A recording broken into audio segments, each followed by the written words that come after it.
RC education में आपका स्वागत है। इन today's video we will see relationship of positive psychology with other branches of psychology like health, clinical development, social and personality।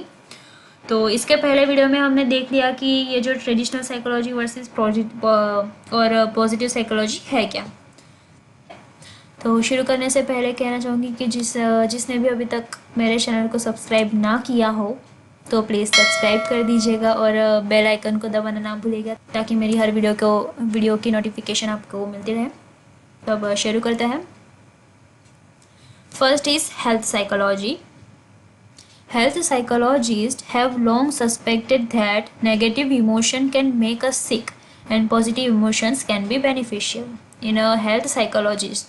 Okay तो जो health psychologist है तो उन्होंने सस्पेक्टेड यानी कि उन्होंने कहा है कि जो नेगेटिव इमोशन है वो हमें बीमार बनाता है और जो पॉजिटिव इमोशन है वो हमारे लिए बेनिफिशियल है। ठीक है। However, only recently has the scientific and biological foundation been developed for these long-standing assumptions. Research findings affirm the potential health-threatening effects of stress, anger, resentment, anxiety, and worry.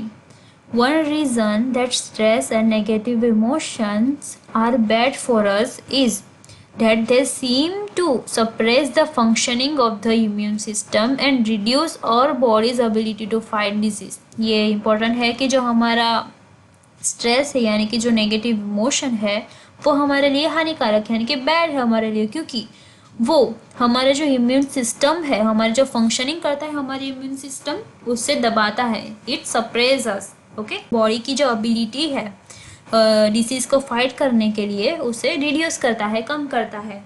इसके कारण हम किसी भी डिसीज, हमारी जो कोई भी बीमारी है तो उससे लड़ने की क्षमता नहीं रहती। क्यों? क्योंकि हमारे अंदर ज़्यादा नेगेटिव इमोशन भर आता है। इससे हमारा जो इम्यून सिस्टम है वो डगमगा जाता है। Positive psychologists are very interested in the most recent studies suggesting that positive emotions may have an effect equal to negative emotions but in the opposite direction. Okay, तो ये जो पॉजिटिव साइकोलॉजिस्ट है वो उन्होंने रिसेंटली सजेस्ट किया है कि जो पॉजिटिव इमोशन है वो इक्वली समान तरीके से नेगेटिव इमोशन की तरह ही इफेक्ट करते हैं हमारी बॉडी के लिए, लेकिन वो अपोजिट डायरेक्शन में। पॉजिटिव साइकोलॉजी हमारे लिए पॉजिटिव इमोशन हमारे लिए बेनिफिशियल है, लेकिन जो नेगेटिव इमोशन है इक्वली हमारे लिए बेनिफिशियल नहीं है। While negative emotion compromise our health, positive emotion seems to help restore or preserve the health of both our minds and our bodies. Positive emotions appear to set in motion a number of physical, psychological, and social processes that enhance our physical well-being, emotional health, coping skills, and intellectual functioning. जो positive emotion है वो हमारे जो motions यानी कि number of physical है, psychological है, social, हमारी जो सोशल प्रोसेस है उसे बढ़ाता है positive psychology. Our increasing knowledge of the physiological processes underlying emotions provides a biological foundation for positive psychology. It seems reasonable to conclude that positive emotions have every bit as much biological and evolutionary significance as the negative emotions that have attracted so much research attention.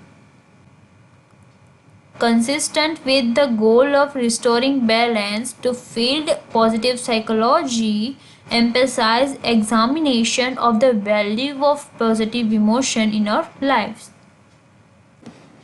Second, clinical psychology. Mental health professionals are beginning to view the work of reducing psychological misery as only part of their task.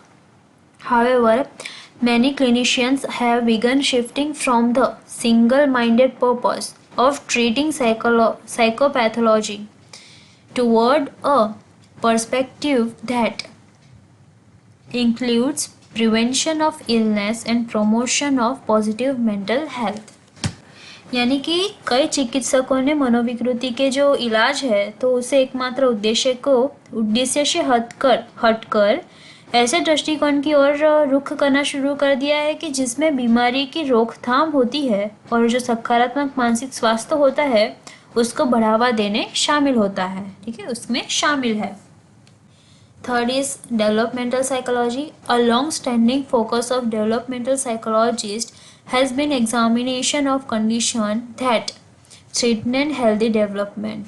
यानी कि जो विकासात्मक developmental psychology यानी कि जो विकासशील मनोविज्ञान है, विकासात्मक मनोवैज्ञानिक है, तो उन्होंने लंबे समय से ध्यान उन स्थितियों की जांच पर रखा है कि जो स्वास्थ्य विकास के लिए खतरा पैदा करती है। Following a deficit-focused model, it was assumed that most children growing up under conditions of adversity, for example, poverty, abuse, parental alcoholism, or mental illness, would be at a heightened risk for deficits in social, cognitive, and emotional development compared to children not subjected to such adversities.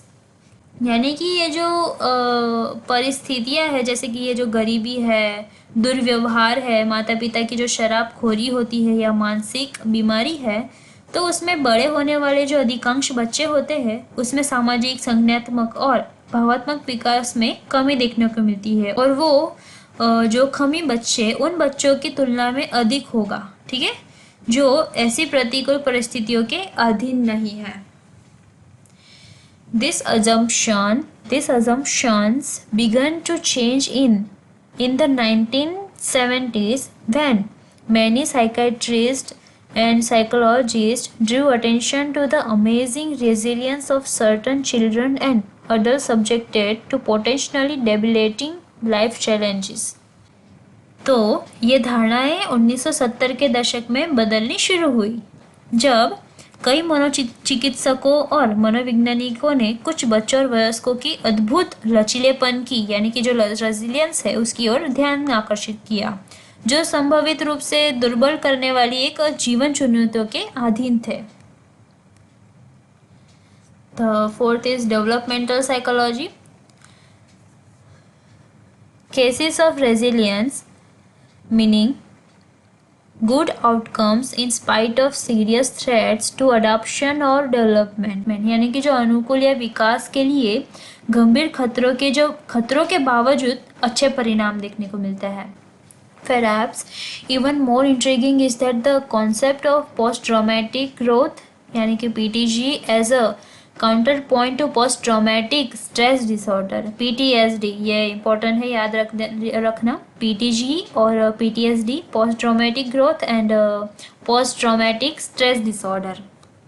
शायद इसमें भी अधिक दिलचस्प बात यह है कि जो पोस्ट ट्रॉमेटिक ग्रोथ की अवधारणा है वो पोस्ट ट्रॉमेटिक स्ट्रेस डिसऑर्डर के प्रतिरूप के रूप में देखने को मिलती है। Researchers have documented that positive growth can occur as a result of traumatic experiences like serious illness, loss of a loved one, or a major accident or disability। यानी कि जो शोध करता है तो उन्होंने पाया गया कि जो गंभीर बीमारी या किसी प्रियजन की मृत्यु या किसी बड़ी दुर्घटना होती है तो इन दुखद अनुभवों है उसके परिणाम स्वरूप हमें सकारात्मक विकास हो सकता है। ठीक है, Studies of resilience and post-traumatic growth underscore positive psychology's emphasis on human strengths and positive coping abilities। ये जो resilience और post-traumatic growth है तो उसके विकास के अध्ययन में देखें तो जो सकारात्मक मनोविज्ञान है उसमें मानवीय शक्तियों और सकारात्मक समान करने की क्षमताओं पर जोर देता है। ठीक है, कि in studies of resilience and post traumatic growth ये जो सकारात्मक साइकोलॉजी है वो ह्यूमन स्ट्रेंथ और पॉजिटिव कॉपिंग एबिलिटीज को बढ़ाता है। Social psychology social psychologists have provided extensive evidence of the critical importance of satisfying social relationships and support from others from our health and happiness. Social psychologists have also sensitized us to different cultural understandings of well-being and happiness. Related research has contributed to an understanding of the amazing process of human adaptation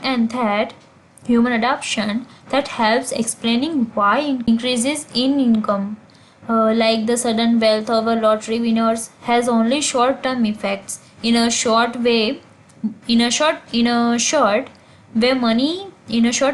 money does not buy happiness.